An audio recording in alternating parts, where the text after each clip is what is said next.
D triple S B का एक exam हुआ था पीआरटी वाला, जिसका पोस्ट कोड 802/25 है। अब जितने भी कैंडिडेट्स हैं, अब जिन्होंने ये एग्ज़ाम दिया था, वो सभी बच्चे अपने रिजल्ट्स की मांग को लेकर के कई बार डी ट्रिपल एस बी जा चुके हैं, कई बार डीओई के ऑफिस जा चुके हैं। लेकिन इन दोनों डिपार्टमेंट्स, ये जो दोनों विभाग हैं दिल्ली सरकार के, ये दोनों ही विभाग बच्चों की जो इमोशंस हैं उनके साथ खिलवाड़ कर रहे हैं। D triple S B DOE के लिए भेज देता है, DOE D triple S B के लिए भेज देता है।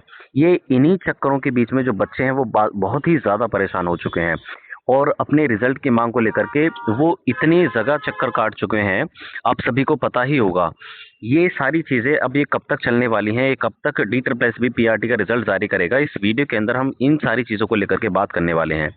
ठीक है दोस्तों, तो चलिए वीडियो की शुरुआत करते हैं। लेकिन इससे पहले आपसे एक छोटी सी रिक्वेस्ट है, अगर आपने अभी तक हमारा यूट्यूब चैनल सब्सक्राइब नहीं किया है तो प्लीज़ हमारे यूट्यूब चैनल को सब्सक्राइब कर लीजिए और बेल आइकन को भी प्रेस कर लीजिएगा, ताकि जो हमारी आने वाली लेटेस्ट अपडेट्स हैं उनको आप आसानी से देख सकें। दोस्तों, इस वीडियो के अंदर हम कुछ चीज़ें जानने वाले हैं, और क्या चीज़ें पॉजिटिव वे में चल रही हैं D triple S B PRT के रिजल्ट को लेकर, उन सभी चीज़ों को लेकर के बात करेंगे। ठीक है दोस्तों, तो चलिए शुरू करते हैं। यहाँ पर आप देखेंगे तो ये आपको एक एक एक न्यूज़पेपर की कटिंग देखने के लिए मिलेगी। इसमें सारी चीज़ें डिस्कस की गई हैं, या इसमें सारी चीज़ें वो बताई गई हैं जिसमें बच्चे D triple S B PRT के रिजल्ट को लेकर के फेस कर रहे हैं। आप यहाँ पर देखेंगे तो आपने है क्या, जो दिल्ली सरकार है, उसके जो दो विभाग हैं, दो विभाग कौन कौन से, एक तो डीओई जिसे हम डायरेक्टर ऑफ एजुकेशन कह देते हैं, और एक है आपका डी ट्रिपल एस बी। ठीक है, ये दोनों विभाग क्या कर रहे हैं, जो प्राइमरी शिक्षक भर्ती की परीक्षा हुई थी अभी हाल फिलहाल में, जिसका पोस्ट कोड आपका 802/25 है, उसके परीक्षार्थियों को इधर से उधर दौड़ा रहे हैं। कैसे? D triple S B DOE के लिए भेज देता है, DOE D triple S B के लिए भेज देता है। डी ट्रिपल एस बी ये बोल देता है कि हमें अभी तक डीओई से क्लैरिफिकेशन नहीं मिला है कि क्या चीज़ें करनी है, वजह क्या है, D triple S B PRT का रिजल्ट क्यों नहीं जारी कर रहा है। एक कोर्ट केस किया जा चुका है, कुछ बच्चे आई थिंक अराउंड 80 के अराउंड हैं बच्चे, एज रिलैक्सेशन को लेकर के उन्होंने पीआरटी की पोस्ट के ऊपर केस कर दिया है। ठीक है, बच्चों की मांग ये नहीं है कि उनका फाइनल रिजल्ट जारी कर दिया जाए, बच्चे ये मांग कर रहे हैं एटलीस्ट उनका ई डोजर वाला रिजल्ट तो जारी कर दें। भाई, जो बच्चे इतने समय से वो एग्जाम दे रहे थे, इतने समय से तैयारी करने के बाद उन्हें ये तो पता ही चल जाए कि उनका सिलेक्शन होने वाला है या नहीं होने वाला, वो आगे के लिए फिर प्रेप प्रेप करें। और आप देखोगे ना, जो अदर पोस्ट है जिनके ऊपर कोर्ट केसेस हैं, कुछ अदर पोस्ट जैसे लाइक टीजीटी के हैं, कुछ कुछ नॉन टीचिंग पोस्ट के हैं, तो उनका ई डोजर का रिजल्ट जारी किया जा चुका है। और वही मांग इन बच्चों की भी है। जितने भी लोग टीजीटी पीआरटी के एस्पिरेंट्स हैं, वो ये कह रहे हैं कि हमारा ई डोजर का रिजल्ट तो एटलीस्ट जारी कर दिया जाए। ये दोनों विभाग, लेकिन इनके कानों पर किसी भी प्रकार की कोई भी जू नहीं रह रही है।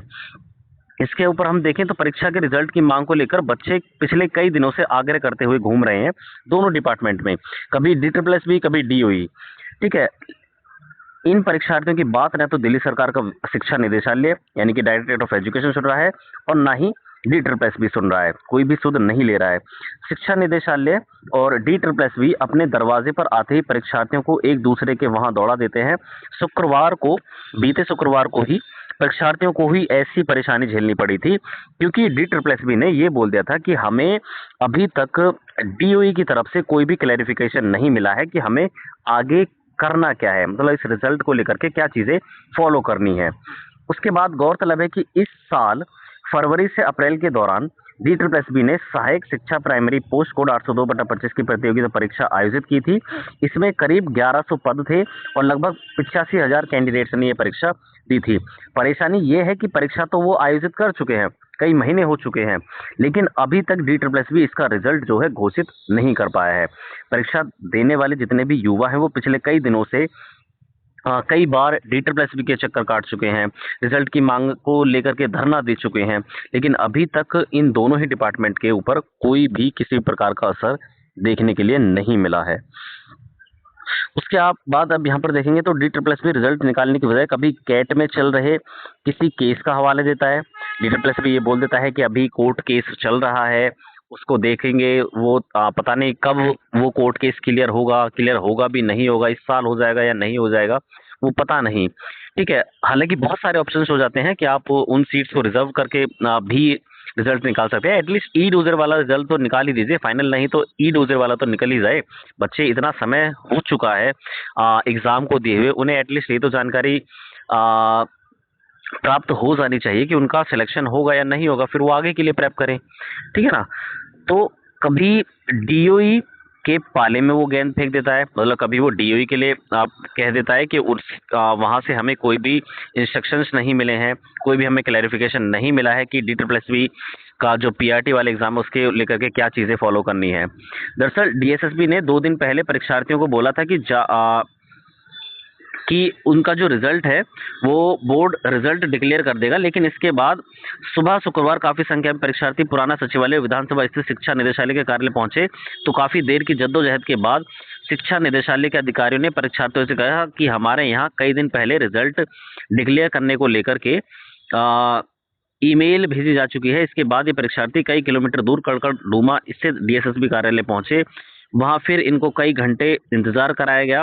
काफी मशक्कत के बाद डीएसएसबी ने बताया कि शिक्षा निदेशालय से जो ईमेल प्राप्त हुई है, डीओई से ईमेल आई है, लेकिन वो बोल रहे हैं डीएसएसबी वाले कि डीओई से जो ईमेल आई है उसमें स्पष्टीकरण नहीं है, उसमें उस तरीके का क्लैरिफिकेशन नहीं है ताकि हम आगे आने वाले समय में पीआरटी के रिजल्ट को लेकर के कोई निर्णय ले सके, ये कहा गया है डीएसएसबी के द्वारा। अब इसमें स्पष्टता नहीं है, इसमें क्लैरिफाई अच्छे से नहीं किया गया है, ये बोलना है DSSB का। डीएसएसबी ईमेल के जरिए शिक्षा निदेशालय को सूचित कर दे। अच्छा, ये बच्चों ने कहा है कि DSSB ईमेल के जरिए डीओई को ये सूचित कर दे कि उनके ईमेल में ये स्पष्टता नहीं है कि क्या चीजें फॉलो अप करनी है। डीएसएसबी ने इसके जवाब में कहा है कि हमें अभी 3-4 दिन का समय दीजिए, आगे जो भी प्रोसेस होगा या जो भी DSSB या डीओई हमें कहता है, हम उन चीज़ों को फॉलो करने के बाद आपको सूचित कर देंगे, ये कहा गया है DSSB के द्वारा। फिलहाल में पीआरटी के रिजल्ट को लेकर के यही अपडेट है कि डीओई से एक बार ईमेल जा चुका है क्लैरिफाई इन चीज़ों को क्लैरिफिकेशन को लेकर के कि DSSB को क्या कर रहा है, क्या नहीं करना, क्या आगे चीज़ें फॉलो अप करनी है। लेकिन उस ईमेल के अंदर डीएसएसबी का कहना है कि उस तरीके से क्लैरिफिकेशन नहीं मिल पाया है जिसका ताकि वो आगे आने वाले समय में निर्णय ले सकें। ठीक है, तो अभी उन्होंने 3-4 दिन का समय और मांगा है, ये कहना है डीएसएसबी का। तो फिलहाल ये पीआरटी के रिजल्ट को लेकर के चीजें हैं। हालांकि बच्चे कई सारी जगहों पर ये गुहार लगा चुके हैं रिजल्ट को लेकर के। उपराज्यपाल तरनजीत सिंह संधू जी के पास वो जा चुके हैं और मुख्यमंत्री जो रेखा गुप्ता जी हैं उनके पास भी उनके कई बार, या एक तरीके से बोल सकते हैं ज्ञापन वगैरह, वो कई बार इन चीज़ों को लेकर के उनके ऑफिस भी जा चुके हैं। परीक्षार्थियों ने दिल्ली में उपराज्यपाल तरनजीत सिंह संधू और मुख्यमंत्री रेखा गुप्ता से रिजल्ट जारी करवाने की भी गुहार लगाई है। परीक्षार्थियों का कहना है कि दोनों विभाग ईमेल खेल रहे हैं। हजारों बेरोजगार युवाओं को बिना कसूर परेशानी झेलनी पड़ रही है। परीक्षार्थियों ने कहा है कि उपराज्यपाल और मुख्यमंत्री को इस मामले का संज्ञान लेकर जल्द से जल्द रिजल्ट जारी करवाना चाहिए। ये सारी चीजें हैं जो फिलहाल के समय में पीआरटी के रिजल्ट को लेकर के चल रही हैं। अभी DSSB ने डीओई के क्लैरिफिकेशन के स्पष्टीकरण को लेकर के समय मांगा है 3 से 4 दिन का। 3 से 4 दिन के बाद अगर कोई भी अपडेट मिलती है पीआरटी के रिजल्ट को लेकर के तो वो आप सभी को इसी चैनल के माध्यम से प्रोवाइड करा दी जाएगी, जो ऑफिशियल अपडेट होगी। ठीक है दोस्तों, तो आई होप आपकी वीडियो पसंद आई होगी। वीडियो पसंद आई है तो प्लीज़ वीडियो को लाइक, शेयर और हमारे यूट्यूब चैनल को भी सब्सक्राइब कर लीजिएगा ताकि जो हमारी आने वाली लेटेस्ट अपडेट्स हैं उनको आप आसानी से देख सकें। तो चलिए दोस्तों, यही एक छोटी सी जानकारी आपको देनी थी। I hope, thanks and thanks for watching.